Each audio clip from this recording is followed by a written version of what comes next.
Ultimately, the best scorers are the ones who can score consistently and efficiently.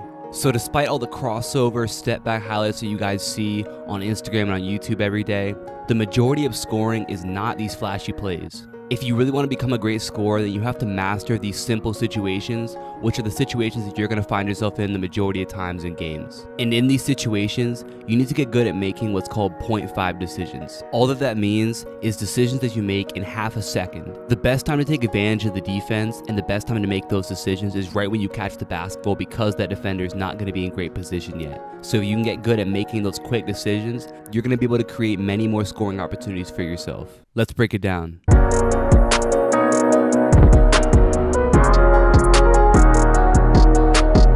Let's first talk about the 5.5 decisions that we're going to go over in this video.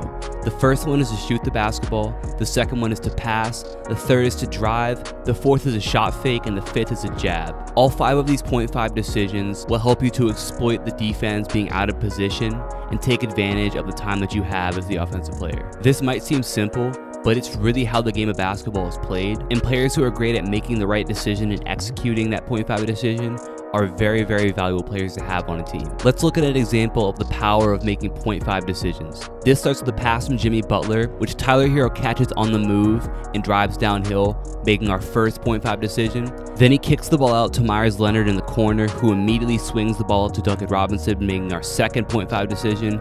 And then Duncan Robinson immediately catches and shoots that 3, making our third 0.5 decision. The power in this play is that all these quick decisions create a wide open look for one of the best 3-point shooters in the league, and it scrambles the defense and gets them out of position. Not only will this create more looks in a team sense, but for you individually, if you get good at making 0.5 decisions, you'll create a lot of scoring opportunities for yourself as well. Let's get into it. Let's talk about the drive first. The first thing you need to understand about making these 0.5 decisions is that the decision-making process starts before you catch the basketball.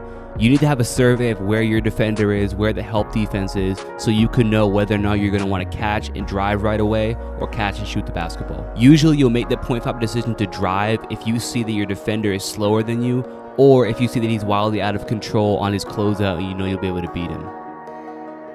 This clip of Gordon Hayward is a great example.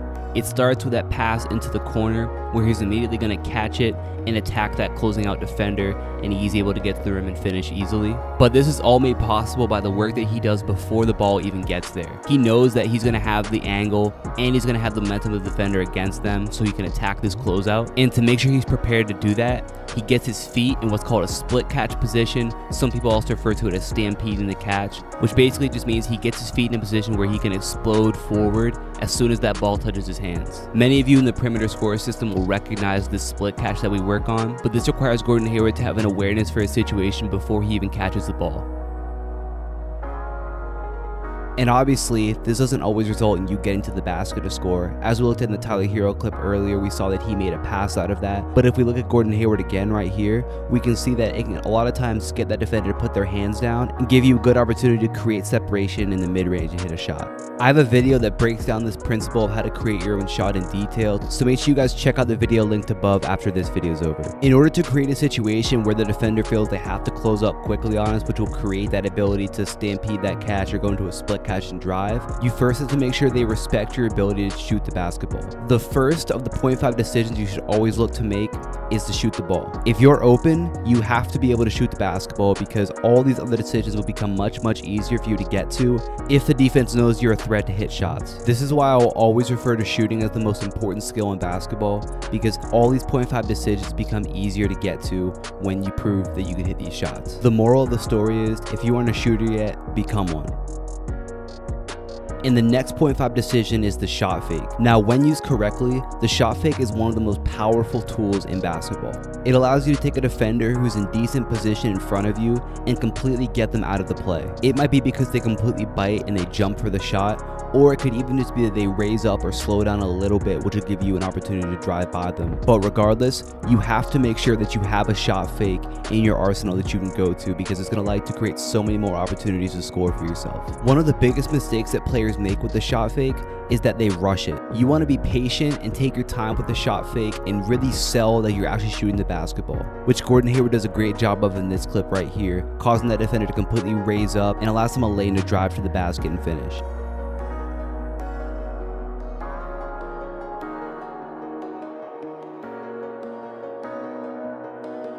But sometimes a shot fake isn't even necessary. You can do what's called a trigger step, which you perimeter score system members will also recognize. All that it really is a brief glance at the rim while you get the ball to your shot pocket, and then you quickly bring one foot back. That's going to act as your trigger foot, and as soon as that foot touches the ground, you're going to explode forward and attack downhill. Knowing when to go to the full shot fake versus the trigger step is really a feel thing that you'll get from playing basketball and being in the situations enough. Next, we'll talk about the quick jab. This can be done in a couple of different ways, but let's talk about the traditional jab first. The quick jab with that 0.5 decision is a great option to shift that defender who's closing out and create a lane for you to drive. Because this defender has a long closeout, he's moving very quickly by the time he gets to that offensive player. So by using that quick jab, that shifts that player's weight and momentum to the side, meaning he's not going to be able to recover back when that player starts to drive the other way.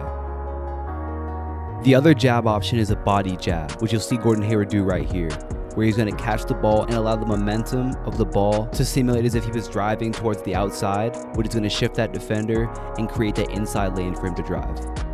And lastly, like we talked about in this clip right here, you have to be able to make that 0.5 decision to make this quick pass, like Myers Leonard does. Scoring is obviously important for you, but in order to be as successful as you possibly can be, you need to be able to play good basketball. And a lot of times that means being able to make that 0.5 decision to make a quick pass to an open teammate while the defense is still trying to recover.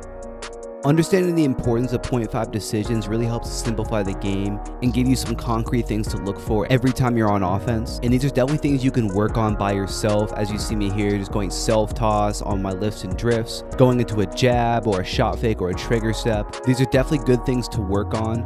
And like I said before, all my perimeter score system guys recognize these drills. But the time where you develop the feel on how to do these, when to do these, and you become the most efficient at them is by playing in games and competitive situations. Here's a 2-on-2 drill I did a couple weeks ago, where we start the drill off with a quick swing into a closeout, and then that player can work on making that 0.5 decision as you see here. So if you have a couple of teammates that you can get together and work on this with, that's a great idea, and it's going to help all of you guys. Even if you just have one other person you can work with where you just simulate a closeout and then make your 0.5 decision from there, that's fine as well. And then most importantly, you want to work on this ability in 5-on-5 games. So in your pickup games, you want to look for opportunities to take advantage of these 0.5 decisions and be willing to mess things up at first until you learn when the best time to do things is, and you'll start to immediately notice you become more efficient and more consistent offensively with looks that you get just because you take advantage of those 0.5 decisions. If you guys enjoyed this video, make sure you click the top link in my description below to get my free Elite Perimeter Scorer workout.